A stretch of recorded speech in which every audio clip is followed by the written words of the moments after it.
हमें लगेगा कि कुछ एक्स्ट्रा टर्म्स वहाँ पे ऐड होते हैं तो हम उन्हें जरूर पढ़ेंगे, ठीक है।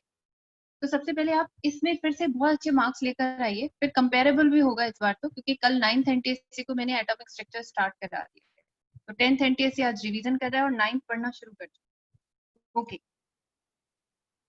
एटॉमिक स्ट्रक्चर जो आपका टॉपिक है, इसमें मोस्ट प्रोबेबली आपसे किस तरीके के क्वेश्चंस पूछे जा सकते हैं एटॉमिक स्ट्रक्चर? मैम बोलो चारवी। मैम ये 9th का चैप्टर है तो इसकी नोट्स तो नहीं कॉपी करनी ना? नोट्स की कोई जरूरत नहीं चाहती, आपके पास नोट्स यदि करना बुक है है, तो आपके सही। पास यदि बुक है तो आप अपनी बुक को पढ़ें, रीडिंग कर लें, समझ में आया? प्लस जो मैं नोट्स और टॉपिक करवाती हूँ यहाँ पे एडिशनल, वो नोट्स आपके पास आ ही जाते हैं, तो एक्स्ट्रा नोट्स की जरूरत नहीं। वो बच्चे भी यही पढ़ते हैं जो आप लोग पढ़ते हो, पढ़ाने का टीचर तो एक ही है ना। Yes ma'am. हाँ, इसलिए तो जो भी टॉपिक मुझे लगेगा ना डिटेल करना चाहिए, वो मैं पक्का डिटेल करूंगी, आपको अच्छे से पढ़ाऊंगी। पर 9th क्लास में उस लेवल का पेपर नहीं आता जैसे कि आप लोगों के आता है, आपका तो सीधे 11th 12th टच करता हुआ आता है, उनको थोड़ा सा एवरेज देते हैं स्टार्टिंग वाला, सेकंड उनका टफ आने लगेगा। आपने भी फील किया होगा, अभी भी 9th से ही आए हो। 9th का पेपर एनटीएससी का दिया है कि नहीं? मैम दिया है। हाँ, फिर वो पेपर का लेवल ऐसा नहीं होता था, वो पेपर का लेवल तो आप एनसीईआरटी पढ़ते थे तो भी अपने मार्क्स ठीक ठाक आ जाते थे, पर यहाँ पर ऐसा काम नहीं चल रहा है, पर वो थोड़ा सा कम पढ़ेंगे, आप थोड़ा सा ज्यादा पढ़ोगे, इसलिए कह रही हूँ आपको नोट्स लेने की जरूरत नहीं है, जो पढ़ा रही हूँ बस उसी को तैयार करें। एटॉमिक स्ट्रक्चर के बारे में बात करें, देखो हमें पढ़ना कैसे चाहिए। सबसे पहला सेल्फ, पहला पॉइंट है सेल्फ। हर बच्चा अपने लिए खुद काम करे, मुझे बताया कि हम क्या कर सकते हैं। सेल्फ में आपको क्या करना चाहिए? सेल्फ में आपको स्टार्टिंग के जो पेपर्स हैं उनको रीडिंग करना चाहिए। जैसे जैसे शायद आपने नाम सुना होगा कैथोड रेज। अनम्यूट करके यस और नो बोल देना, नहीं तो फिर मैं बात करती रहूंगी term by term. Is it okay? तो आज हम टॉपिक डिस्कस कर रहे हैं कि किन किन चीजों के बारे में हमें यहाँ डिस्कस करना चाहिए। कैथोड रेज, अब बताइए सुना है या नहीं सुना है? फटाफट बोलो भाई। सुना है। Yes ma'am. Anode rays,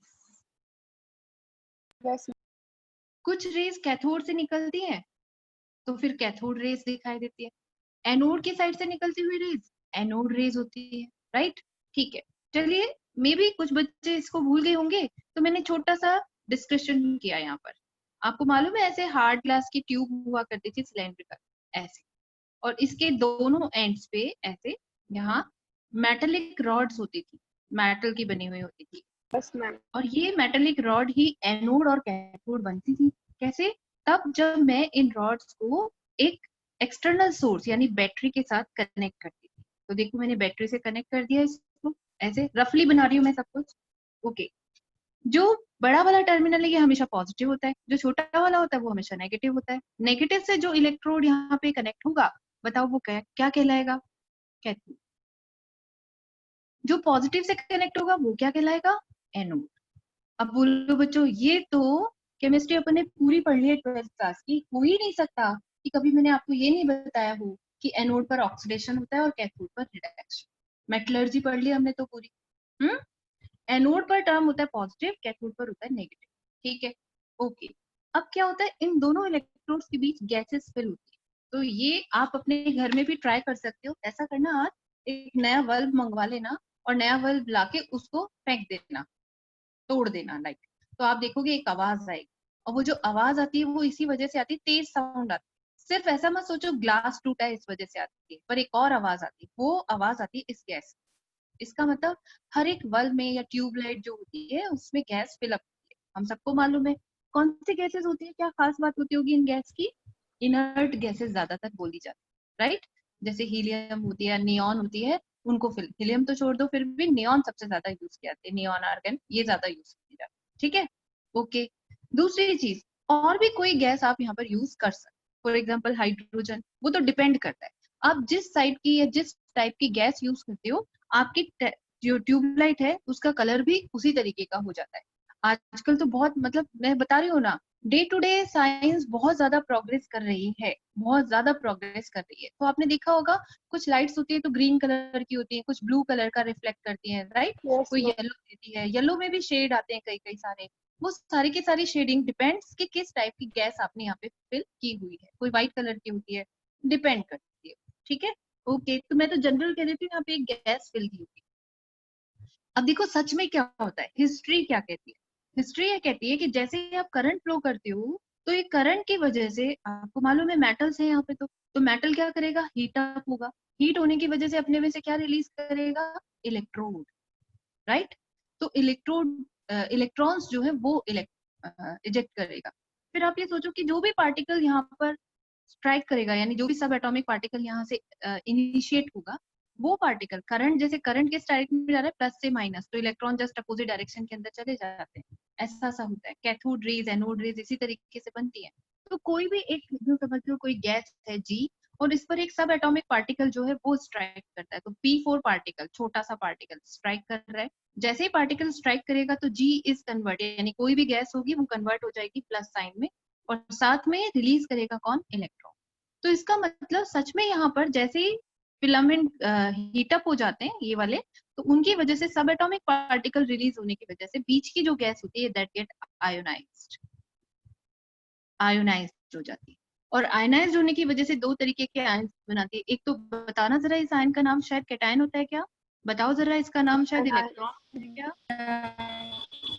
anion तो बोल नहीं सकते हो आप, इसे क्या बोलोगे, इलेक्ट्रॉन ही है, नेगेटिव चार्ज है, ठीक है ना।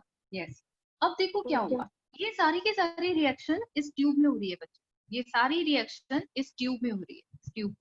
यदि ये सारी रिएक्शन इस ट्यूब में हो रही है, तो अब आपके सामने दो पार्टिकल्स आ गए, एक तो G प्लस और एक आ गया E माइनस, राइट। तो अब आप अपने आप से पूछो, जिस इलेक्ट्रोड पर माइनस चार्ज होता है वो किसकी साइड में जाएगा, तो आप क्या कहोगे, भाई जिस चीज पे माइनस चार्ज होता है वो किस इलेक्ट्रोड पे जाएगा, पॉजिटिव। पॉजिटिव।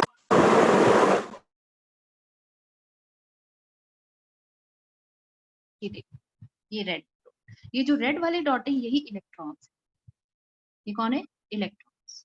और इलेक्ट्रॉन्स मूव बताओ आप कौन सी साइड में करेंगे, राइट हैंड साइड जाएंगे, लेफ्ट हैंड साइड जाएंगे, बताइए जल्दी से, लेफ्ट हैंड साइड जाएंगे, राइट। बच्चे बताएं मेरी बात समझ में आ रही है या नहीं आ रही है, यस मैम।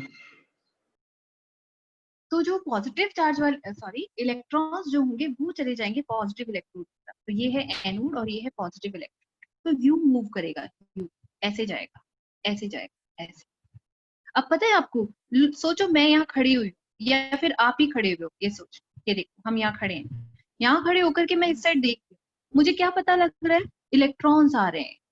क्या पता लगेगा, इलेक्ट्रॉन कहाँ से आ रहे हैं, जरा बताना, साइंटिस्ट क्या सोच रहा है, इलेक्ट्रॉन कहाँ से आ रहे हैं, क्या कहेगा, ये जो मेटल प्लेट है ना, ये जो मेटल प्लेट है ये एमिट आउट करती है किसको, इलेक्ट्रॉन। और एक्चुअली ऐसा नहीं होता था, ये जो मैंने रिएक्शन आपको दी है ये अपडेटेड है, यानी सच में या एक्चुअली ऐसा होता था। पर उस साइंटिस्ट के अकॉर्डिंग वो कहते हैं इलेक्ट्रॉन आ रहे हैं तो कहाँ से आ रहे हैं, इस इलेक्ट्रोड से आ रहे हैं। ठीक है, इस इलेक्ट्रोड का क्या नाम है, कैथोड। इसलिए कहेगा ये जो पार्टिकल्स आ रहे हैं, नेगेटिव चार्ज वाली रेज आ रही है, इन्हीं को नाम दिया जाएगा क्या, कैथोडिक रे। Cathode ray. देखा कितना मजा आया, बताओ आपको समझ में आता है कि नहीं आता, समझ तो सब आता है। चीजें जब इकट्ठी हो जाती है तो आप लोगों से रिवीजन नहीं होता, पर्सनली इंटरेस्ट से आप पढ़ते नहीं, अदरवाइज एक भगवान जी और बच्चों के साथ अन्याय कर दे, किसी बच्चे को ज्यादा दिमाग दे दे, किसी को कम, ऐसा कैसे हो सकता है।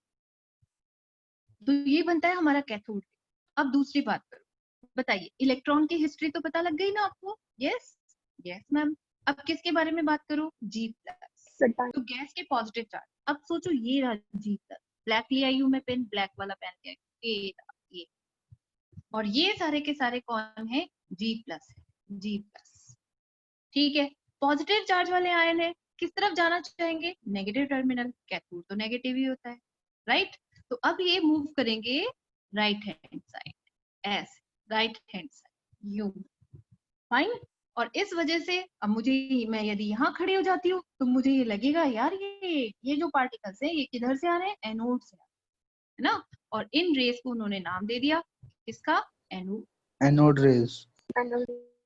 यस। बताइए मुझे, क्या ये हिस्ट्री समझ में आई या नहीं आई है, बोलो बेटा। ये एक स्टोरी तो है और कुछ नहीं है, आपको बस इतना ही तो तैयार रखना है कि अच्छा अच्छा ऐसा कुछ होता होगा और इनसे चार्ज पार्टिकल्स के बारे में हमें अजम्पशन हो गया। फाइनली जब और आगे आप डिस्कस करोगे, आप पढ़ के देखना, तो वहां पे आपको मिलेगा जितनी भी एनोड रेज होती हैं they are form by positively charge ion. Charged ion, सारी एनोड रेज इनसे बनी होती है। इन पॉजिटिवली चार्ज आयन को फाइनली नाम दे दिया गया था protons. You know about protons? No, you don't know about protons? ये है negatively charge ions. Negatively charge ion, तो नेगेटिवली चार्ज आयन बना कौन रहा है? कैथोड रेज बना रहा है। और जो नेगेटिवली चार्ज आयन है उन्हीं को फाइनली नाम दिया गया था इलेक्ट्रॉन। ये लो आगे, यहाँ से आइडिया मिलने लगा कि कहाँ प्रोटॉन है और कहाँ इलेक्ट्रॉन। तो ये P है, P4 प्रोटॉन, ये E है, E4 इलेक्ट्रॉन। P4 प्रोटॉन का, अब देखो मैं कुछ बातें यहीं पे हाईलाइट कर रही हूँ, आप लोग ध्यान से देखते जाना। P4 प्रोटॉन का चार्ज और मास, तो सबसे पहले charge of proton that is equal two plus. Plus तो क्यों आएगा आपको मालूम है, वैल्यू इज 1.6 10 की power -19 in coulombs. Next one is mass of proton, and it should be 1.67 10 की power -27 in kg. But in gram, it will be 1.67 10 की power -24 in gram. Unmute yourself और मुझे बताइए क्या आपको समझ आया? Yes, ma'am. Yes, ma'am. Okay. Digits याद होते हैं? डिजिट्स याद हो जाएंगे ना आपको? डिजिट्स मतलब चार्ज, पावर, मास, ये सब तो याद करना पड़ेगा ना। हाँ, तो चॉइस नहीं है एक्चुअली।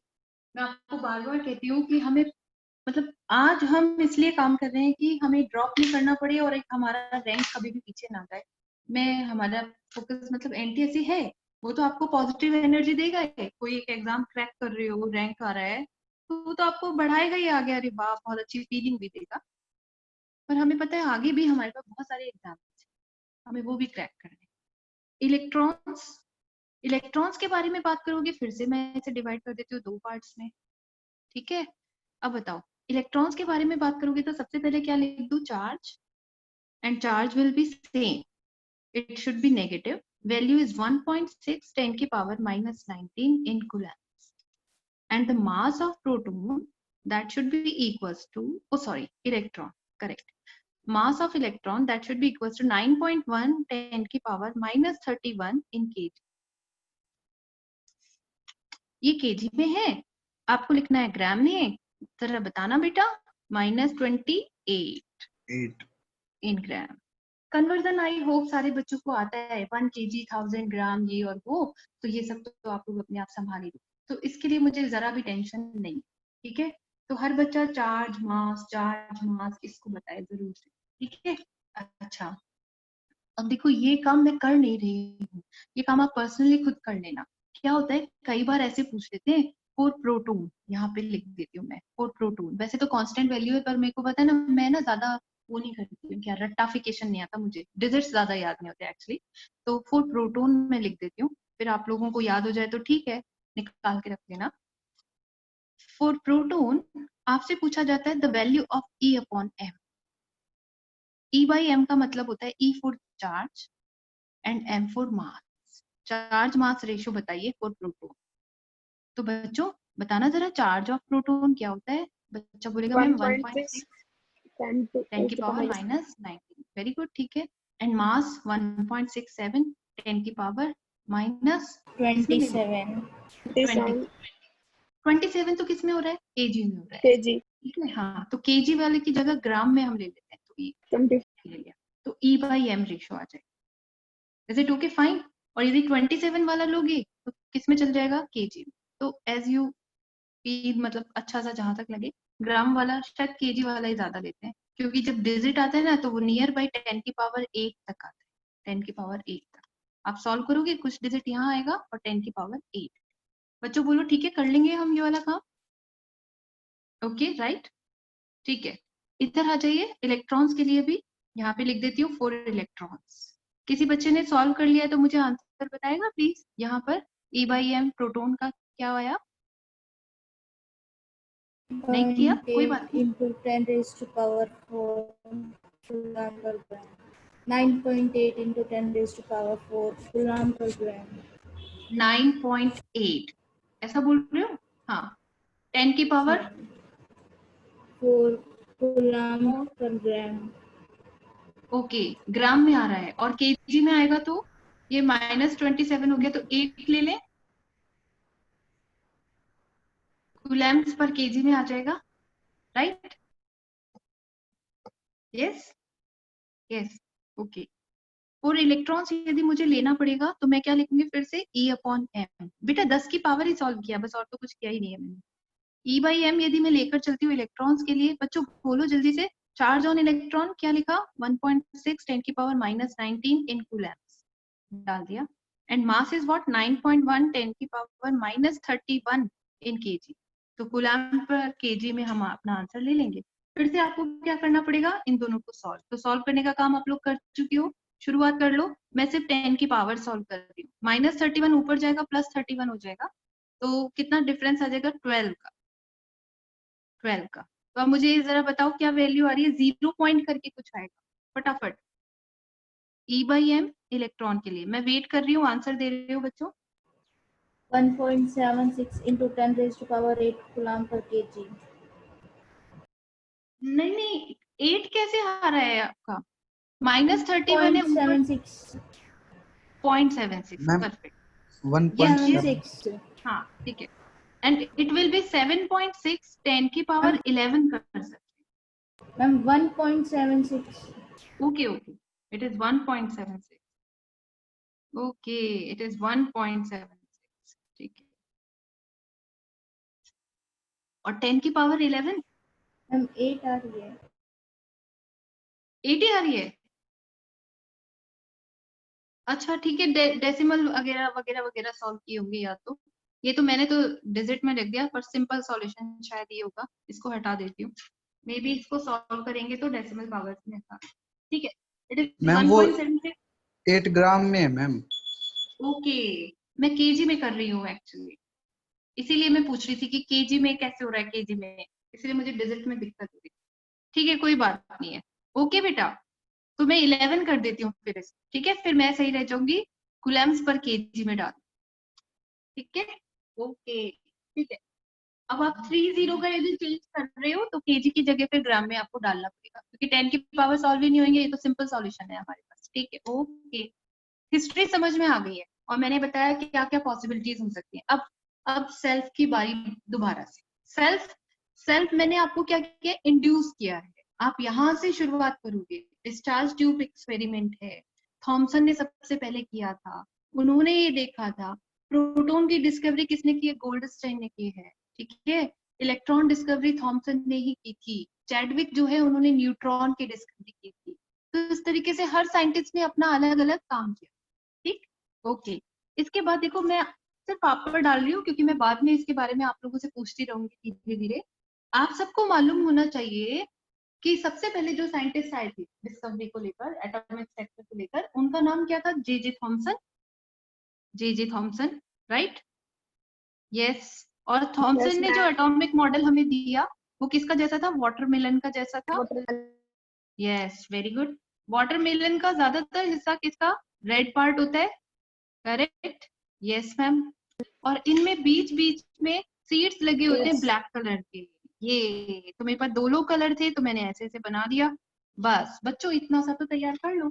आपसे यही पूछ सकता है कि पुडिंग मॉडल मॉडल की तरह से किसने दिया था एटम का स्ट्रक्चर, तो बोलो थॉमसन ने। थॉमसन का स्ट्रक्चर किस तरीके का था, तो चॉइस में आ सकता है, पुडिंग का जैसा था, वाटरमेलन का जैसा था, ए और B both, none of these, ऐसे ऑप्शन आ सकता है। तो बच्चों उसका ध्यान रखो आप लोग, ठीक है।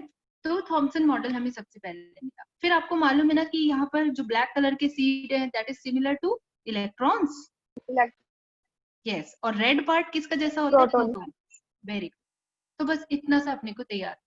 फिर उसके बाद आपको ये पता है कि थॉमसन मॉडल खत्म हो गया था, एक और साइंटिस्ट आए थे, उनका नाम क्या था,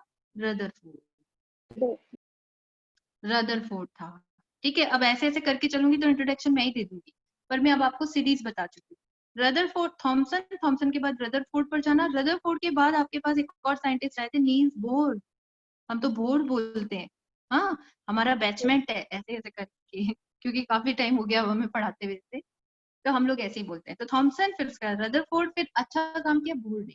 फिर बोहर के बाद आज भी 10th क्लास तो भूल जाओ, पर 11 12 में जब आप जाओगे तो बोहर के मॉडल को भी बहुत अच्छे से समझाया गया एक टर्म ने, और उसे कहा जाता है quantum mechanics. Quantum mechanical model कह देती हूँ मैं इसे, मैकेनिकल मॉडल। इस मॉडल से एटम की स्ट्रक्चर को आज की डेट में बहुत अच्छे से एक्सप्लेन किया गया है। काफी कुछ पता है मुझे इसकी वजह से, और इसी की वजह से काफी सारे ड्रॉबैक्स भी खत्म हो गए। इसी की वजह से मुझे ये भी पता लगता है कि स्प्लिटिंग ऑफ इलेक्ट्रॉन कैसे होती है। Splitting means arrangement of electron कैसे होता है अराउंड द न्यूक्लियस।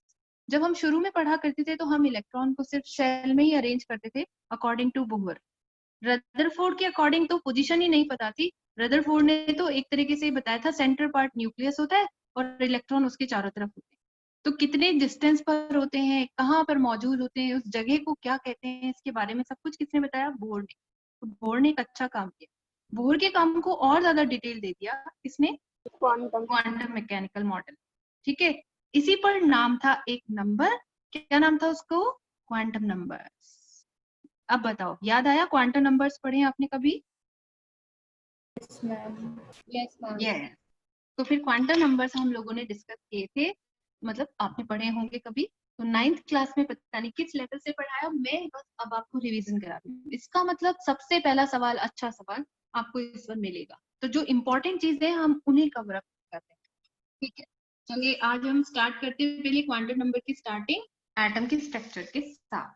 ठीक है, और धीरे धीरे फिर पीछे चले quantum numbers. Okay, quantum number notes शुरू हो गए quantum numbers. It explain about the distribution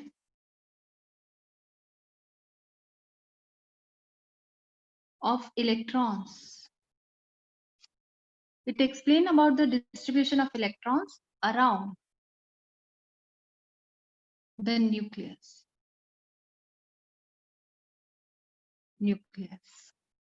ठीक है, डिस्ट्रीब्यूशन ऑफ इलेक्ट्रॉन के बारे में समझाया। इसके अलावा इट कैन ऑल्सो एक्सप्लेन, ये बता सकता है ना, इट कैन ऑल्सो एक्सप्लेन, क्योंकि ये तो एक नंबर है और नंबर को डिफाइन नहीं किया जा सकता। The number can also explain energy of electrons, distance of electrons from the nucleus,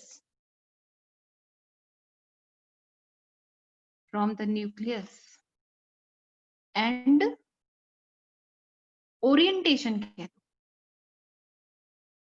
orientation of electrons, electrons का अरेंजमेंट वो कैसा होना चाहिए। तो बेसिक, वैसे इससे भी ज्यादा चीजों के बारे में बताता है, पर mainly energy of electron, distance of from the nucleus, orientation of electron, इनके बारे में बताता है। अब क्योंकि हम लोगों ने पीछे का कुछ भी नहीं पढ़ रखा, पता नहीं आप लोगों ने क्या पढ़ा हुआ है ऐसे, तो मैं कैसे समझाऊं आपको इन सब के बारे में, तो नियरली आप लोग इस बात को समझ सकें, वहां पर चल रही हूँ। ध्यान से देखो बेटा, बच्चे देखो, ये होता है किसी एटम का न्यूक्लियस, और न्यूक्लियस पर सिर्फ दो ही चीजें रहती हैं, एक तो प्रोटॉन और एक न्यूट्रॉन, जैसा कि आप लोग जानते हैं, शुरू से जानते हैं। ठीक है, उसके चारों तरफ ऐसे ये जो हमारा सर्कल चलता है, that is called as shell. Periodic table पढ़कर आए हो, बड़े अच्छे से पता है आपको शेल्स के बारे में। कितनी शेल हो सकती है, जरा मैं आपसे पूछूं तो आपका जवाब क्या होगा, जरा बताओ। शेल कितनी हो सकती है, प्लीज बोलो। अच्छा ठीक है, बच्चे ने शायद जवाब दिया था इन्फिनिटी, और ये बिल्कुल सही है, इनफाइनाइट शेल हो सकती है। क्योंकि अब तो ये वाली बात आती है, नेचर में एटम आप डिस्कवर करो, शेल हम बनाते चले जाएंगे। जो पहले वाली जो शेल होगी उसका नाम हो रहा है के, फिर ये है एल, फिर ये एम, और अब इससे आगे जाओगे तो कौन सी? एन, फिर उससे और आगे जाओ, बोलो ओ से और आगे चले जाओ तो क्या बोलोगे? पी। फिर उससे और आगे चले जाओ, फिर क्या बोलोगे? क्यू। बच्चे अनम्यूट करें मेरे साथ, हो ना आप लोग? छोड़ के तो नहीं गए मुझे? हाँ, तो हमारे पास में आ रही है एक न्यूक्लियस। न्यूक्लियस के चारों तरफ है शेल। शेल के नाम है KLMNO और बहुत बहुत सारे MNOPQRSTUVWXYZ। ये सारे नाम हो सकते हैं किनके? शेल के। अब आप तो ये देख रहे हो कि सबसे छोटी शेल कौन सी है? के शेल। इससे बड़ी एल, एल से बड़ी एम, एम से बड़ी एन, एन से बड़ी ओ, ओ से बड़ी पी, पी से बड़ा क्यू। अब आप ये चेक करो, देख, यदि कभी इलेक्ट्रॉन, सोचो सोचो, अभी को सोचो। अब आप ऐसा सोचो कि, अरे बाबा बोल लो, हो गया? अच्छा चलो ठीक। अब आप ऐसे सोचो, यदि कोई इलेक्ट्रॉन क्यू में बैठा हुआ है, क्यू में, देखो कितना दूर है किससे? न्यूक्लियस। कुश गुप्ता, यदि इलेक्ट्रॉन इतना दूर है न्यूक्लियस से तो क्या इसका अट्रैक्शन फोर्स स्ट्रॉन्ग होगा? कुश गुप्ता से बात हो रही है। नो। और कुछ इतने अच्छे नंबर क्यों लाता है? पीटूंगी मैं वहां आगे, बता रही हूँ। न्यूक्लियस से इलेक्ट्रॉन की डिस्टेंस देखो कितनी ज्यादा है, बहुत ज्यादा है। और इतनी ज्यादा डिस्टेंस होने की वजह से अट्रैक्शन कम है। कम है तो बताओ मुझे, बताओ मुझे, ये इलेक्ट्रॉन जल्दी से निकलेगा या नहीं निकलेगा? बताओ। अरे सब बोलो, बैठे हो चुपचाप वहां पे, बोलो जल्दी से निकल जाएगा। हाँ, इजीली रिलीज हो जाएगा बिकॉज उसका डिस्टेंस बहुत बड़ा है। यही बात तो मैं आपको पूरी पीरियोडिक टेबल में बोलती चली गई कि भाई नंबर ऑफ शेल जैसे जैसे इंक्रीज होगा साइज बड़ा हो जाएगा। देखो साइज बढ़ रहा है, और जैसे जैसे साइज बड़ा हो रहा है, बड़ा हो रहा है या नहीं हो रहा पहले ही बताओ। के शेल का साइज तो इतना सा ही है, ये एल शेल के लिए साइज देखो, ये देखो कितना बड़ा है। फिर एम के लिए देखो, आगे चले जाओ, फिर अगले वाले के लिए देखो, ये और आगे चले जाओ, ये देखो जरा कितना, एक, फिर ये दूसरा, फिर ये तीसरा, फिर ये चौथा। तो जैसे जैसे शेल बढ़ रही है वैसे वैसे एटम का साइज भी बड़ा हो रहा है, और जैसे जैसे एटम का साइज बड़ा हो रहा है अट्रैक्शन कम हो रहा है, इलेक्ट्रॉन आसानी से रिलीज हो रहा है। बस इतनी सी बात आपको बतानी थी। उसमें प्रैक्टिकल। अब ये रहे हमारे शेल, ऐसे समझ लो आप। तो शेल कहाँ पर होते हैं हमें पता लग गए, न्यूक्लियस कहाँ है हमें पता लग गया, ये पता लग गया कि शेल में कौन होते हैं? इलेक्ट्रॉन्स। ठीक है। अब बच्चों सबसे पहले चीजें मैं अब आपको सिखाती हूँ। देखो कोई दो शेल लेकर के उसको स्प्लिट करती हूँ फिर से। सबसे पहली चीज, न्यूक्लियस के बाद सबसे पहला जो मेन चीज है वो है शेल। सबसे पहले इलेक्ट्रॉन्स रखे गए शेल में।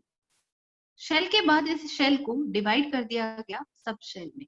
तो बस नाम आ रहे हैं अभी आपके पास, सब शेल। और फिर उसके बाद सब शेल को फर्दर डिवाइड किया गया ऑर्बिटल्स में। बस। तो आपके जो क्वांटम नंबर है वो बेसिकली तीन तरीके के ही है। आपका जो क्वांटम नंबर है वो सिर्फ बताता है अबाउट शेल, सब शेल और ऑर्बिटल्स। आपने सुना होगा कि क्वांटम नंबर चार तरीके के होते हैं। कौन सा है अगला? स्पिन क्वांटम नंबर, है ना? वो बाद में डिस्कवर किया गया था पर उसे सीरीज में नहीं रखा। इलेक्ट्रॉन की पोजीशन को एटम में उसकी जगह को बताने का काम सिर्फ तीन चीजें करते हैं। सिर्फ तीन चीजें। कौन कौन सा? शेल, सब शेल, ऑर्बिटल। अनम्यूट करो और मुझे बताओ ये बातें समझ आ गई कि नहीं? तीन बातें समझ आ गई कि नहीं? ये अब सिर्फ नाम याद करो। सबसे पहले नाम याद करेंगे। पहली शेल का नाम होता है के शेल। जो के शेल होती है उसमें एक ही सब शेल होती है, वो है 1s। पहले नंबर की शेल, एक ही सब शेल, नाम क्या है? 1s। ठीक है। और 1s में जो ऑर्बिटल है उसका नाम भी होता है 1s। ऐसे। अब बताओ ये याद हुआ या नहीं हुआ? मैं तो प्रूव भी कर सकती हूँ, है इसको समझाने का तरीका। पता नहीं समझ आया या नहीं है, इसलिए पहले याद करने की कोशिश करें। सबसे पहले कौन सी शेल होती है? के में सब शेल कौन सी होती है? 1s। 1s में ऑर्बिटल कौन सा होता है? 1s। बोलो, याद हो गए सारे नाम? ठीक। सेकंड, सेकंड वाली जो शेल होती है वो होती है एल। एल शेल के अंदर हमारे पास दो सब शेल होते हैं। कौन कौन से? एस और पी, दो सब शेल। एस जो सबशेल है, देखो मैंने लिखा है एस और पी। अब सबशेल के नंबर चेंज करती जाऊंगी। जिस भी नंबर के शेल से जो सबशेल निकलती है उस पे शेल का नंबर आ जाता है। जैसे एस है तो कौन से नंबर की शेल से निकल रहा है? सेकंड, तो इसे नाम दिया जाएगा 2s। तो फिर इसे नाम दिया जाएगा 2p। बोलो बच्चों, ठीक है? 2s और 2p, ठीक है? ओके। अब आपको मालूम है कि हर एक s, जब भी s सबशेल होती है तो उसका ऑर्बिटल का नाम भी क्या होता है? s ही होता है। इसी तरीके से 2s ऑर्बिटल का नाम भी क्या होगा? 2s ही होगा। Fine, okay. और 2p जो होगा बेटा, उसमें 3 ऑर्बिटल्स हो सकते हैं। मैंने कहा है पहले याद कर लो इन्हें, फिर समझाती रहूंगी बाद में। 2px, 2py, 2pz। बिकॉज मुझे मालूम है कि 3 एक्सेस होती है। कौन कौन सी? x, y and z। तीनों एक्सेस मैंने यहाँ अरेंज की। It will be 2px, 2py, 2pz। Unmute करें बच्चे, बताइए याद हो रहा है? ध्यान से याद कर रहे हो? ठीक है, पूछेगा वो आपसे सवाल। 2p में, 2p सबशेल में कितने नंबर ऑफ ऑर्बिटल्स? तो क्या बताओगे? 3। s में कितने नंबर ऑफ ऑर्बिटल? क्या बताओगे? 1। कितने नंबर ऑफ ऑर्बिटल? क्या बताओगे? 3। ऑड नंबर आ रहे हैं, ध्यान दो, ऐसे तो ध्यान रखते हैं अपन। थर्ड शेल का क्या नाम है? KLM। एम शेल के अंदर कौन कौन सी सबशेल होती है? मुझे बिल्कुल मजा नहीं आ रहा एनटीएससी आपको पढ़ाने के लिए, क्योंकि आप मेरी बात का जवाब ही नहीं दे पा रहे। और अब तो पैकअप कर दिया हमने, 3 बजे तक का टाइम है हमारे पास, 5 क्लासेस है, कंटिन्यूअस क्लासेस है, 1 मिनट ऊपर नहीं पढ़ा सकती ना। एम शेल है हमारी। एम शेल के अंदर कौन कौन से सबशेल है? बोलो। 3s, 3p, 3d। Okay, 3s then 3p then 3d, ठीक है? ओके। हर एक सबशेल के अंदर क्या होते हैं? ऑर्बिटल्स। बच्चों, हर एक सबशेल में ऑर्बिटल। अब मैं आपसे पूछूंगी, इस सबशेल में कितने ऑर्बिटल होंगे? पहला, ऑड नंबर। ऑड नंबर क्या होता है बताओ फटाफट से? 1, तो इसमें 1 होगा। दूसरा ऑड नंबर 3, तीसरा ऑड नंबर 5। बस, मतलब मुझे ढूंढना हो तो कई रास्ते हैं, मैं कैसे भी जा सकती हूँ। तो तुम छोटे बच्चे हो, मैं तुम्हें हिस्ट्री क्यों पढ़ाऊं, कौन सी चीज कैसे चलती है, बाद में देखेंगे। सबसे पहले तो आप नंबर याद। अच्छा, जब इसमें एक ही ऑर्बिटल होगा तो उस ऑर्बिटल का क्या नाम होगा? बच्चे बोलेंगे मैम 3s। 3p के ऑर्बिटल्स के नाम बताइए। 3px, 3py, 3pz। Okay, next one is what? 3d। 3d के 5 ऑर्बिटल कौन कौन से? 3d xy, 3d yz, 3d zx।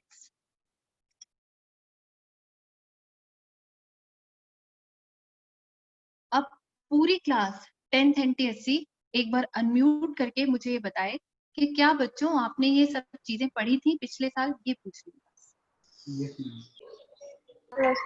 Yes, ma'am. Yes, ma'am. Okay, ठीक है, ठीक है, ठीक है। तो ये चीजें आपको याद है या नहीं है, ये भी बताओ। ठीक है, भूल गए हो, यानी भूल भी गए हो। अच्छा, तो दोबारा से याद कर रहे हैं फिर। 3d x² minus y² and 3d z²।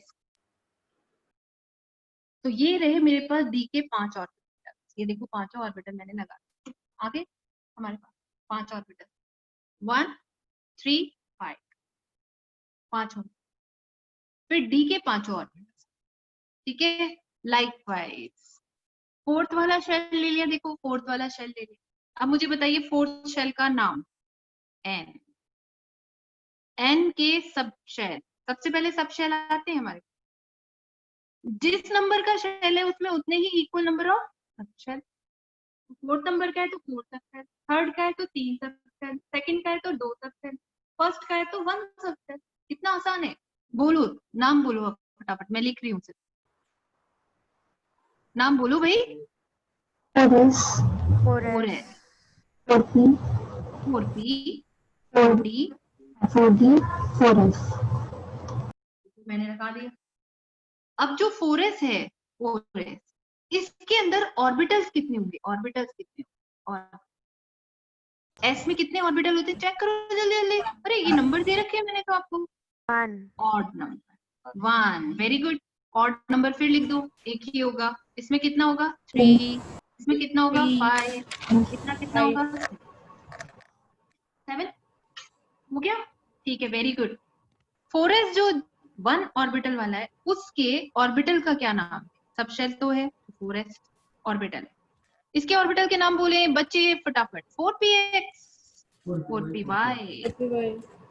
4pz, 4dxy, 4dyz, 4dzx, 4dx square minus y square and 4dz square. That's fair. Yes, very good. watch. अब आगे किसकी बात? F। तो आपने सुना होगा F is beyond the syllabus। MSc previous या final year जो इनऑर्गेनिक से करता है सिर्फ उसके पास में आते हैं इन ऑर्बिटल्स के नाम। टोटल होंगे कितने? 7 होंगे, ये हमें मालूम है। 3 डायमेंशनल होते हैं। 3 डायमेंशनल जैसे मैं एक लिख के बता सकती हूँ, जैसे 4f है तो 3 डायमेंशन कैसा होगा? x y z ऐसे। तो दूसरे का क्या नाम हो सकता है? y z x। फिर अगले का नाम क्या हो सकता है? 4f z x y। इस तरीके से अरेंज, ठीक है। तो एक्सिस के अकॉर्डिंग अरेंज होते हैं। अब आप देखो यहाँ 2 ही एक्सिस आ रहे थे, एक्स वाई, वाई जेड हो चाहे जेड एक्स हो, एक्सिस कितनी आ रही है? सिर्फ 2। एक्सिस तो समझते होंगे नहीं? एक्सिस कौन कौन सी? जो आप चाहो वो। यदि ये एक्स है तो ये क्या हो गई? Y, right. तो ये एक्सिस के अलॉन्ग होते हैं ऑर्बिटल्स। आपको मालूम है ये जो बॉल है, बॉल, सॉरी सॉरी सॉरी, बताओ ये कौन है? बॉल नहीं है, कौन है? एटम। Yes, atom. एटम की शक्ल बॉल की जैसी, ये कहना चाहते हैं। एटम की शक्ल बॉल जैसी होती है, इसका मतलब किसकी जैसी होती है? स्फेयर की जैसी। स्फेरिकल। अदरवाइज ये मैं कॉपी में यानी अपने पेपर पे बनाऊं यदि, तो ये तो सर्कल जैसी दिख रही है पर सर्कुलर नहीं होती। कैसी होती है? स्फेरिकल होती है। तो 3 डायमेंशनल होती है। 3 डायमेंशनल का क्या मतलब हो गया? एक्स और वाई पर तो रहेगा, उसके अलावा कौन सा एक्सिस भी चलेगा? जेड। पेन, हाँ पेन दिखाई दे रहा है ना आपको मेरा? आपकी साइड में है, ये एक्सेस था और ये ऐसे आएगा। इसका मतलब कितने डायमेंशन पे चलेगा? 3 डायमेंशन पे। ये देखो ऐसे मैंने फिंगर बनाए, एक y है तो ये x है, तो ये मेरा थंब कौन सा एक्सिस है? z axis. ऐसे तो तीनों एक्सिस पर चल, इसका मतलब बॉल बन जाती है और वो बॉल ही एटम। अब मुझे बताइए बच्चों, ये सारी चीजें याद हो जाए नहीं होता, नहीं है ना? बिल्कुल नहीं है। ऐसा का ऐसा आपके मेडिकल में आता है, ऐसा का ऐसा आपके मेंस में आता है, एडवांस में आता है। इसका मतलब ये कभी भी नहीं चेंज होगा, ये पैटर्न हमेशा ऐसा ही रहेगा। ठीक है, ओके बोलो पहले, अब आप जल्दी से बता दो। अरे यार फिर बोल नहीं पाते बच्चे आप। Okay ma'am. ठीक है, ओके ठीक है। अब जरा ध्यान से सुनो। यदि मुझे, मैं रेड पेन यूज करती हूँ, यदि मुझे शेल के बारे में बात करनी है तो शेल में मैक्सिमम कितने इलेक्ट्रॉन्स आ सकते हैं? डिस्ट्रीब्यूशन ऑफ इलेक्ट्रॉन सीखने पहले कितने आ सकते हैं? बच्चा बोलेगा मैम 2n स्क्वायर। ये 9th क्लास में पढ़ा दिया गया है। n का नंबर होता था नंबर ऑफ शेल। n का मतलब क्या होता है? Number of shell. तो जैसे मैं यहाँ लगा दूं, इट इज n 1 2 3 4 ऐसे। अब मैं एक एक बच्चे का नाम बोल रही हूँ और वो बच्चा मुझे टोटल नंबर ऑफ इलेक्ट्रॉन्स बताएगा पर्टिकुलर शेल में। सबसे पहले आस्था, के शेल, बोलो कितने इलेक्ट्रॉन्स आएंगे? नहीं सुनाई नहीं। आज आस्था आवाज नहीं आ रही है एक्चुअली, शायद हमारे, मेरे पास नहीं आ रही। चारवी आप बोलो। मैम 8 नहीं, अरे बाप रे, अरे क्या हो गया? के शेल में, के शेल में मैक्सिमम 2 हाँ। अरे यार मेरे को लगा कि तुम लोग को आता होगा, तो मैंने तो 2n स्क्वायर बेटा फॉर्मूला है। तो के शेल के लिए, के के लिए n की वैल्यू क्या होगी? 1। क्यों 1 क्यों हो रही है पहले बताओ? 1 क्यों है? पहला शेल है, ठीक है। फर्स्ट शेल होने की वजह से n की वैल्यू 1 है, और 1 है तो बताओ टोटल नंबर ऑफ इलेक्ट्रॉन कितने होंगे? 2। सही है। मैंने 2 तो बोला था। मैम 2 अरे मेरे को आवाज नहीं सुनाई दे रही है। 4। हाँ, ये L के बारे में बात करते हैं तो नंबर आएगा 8।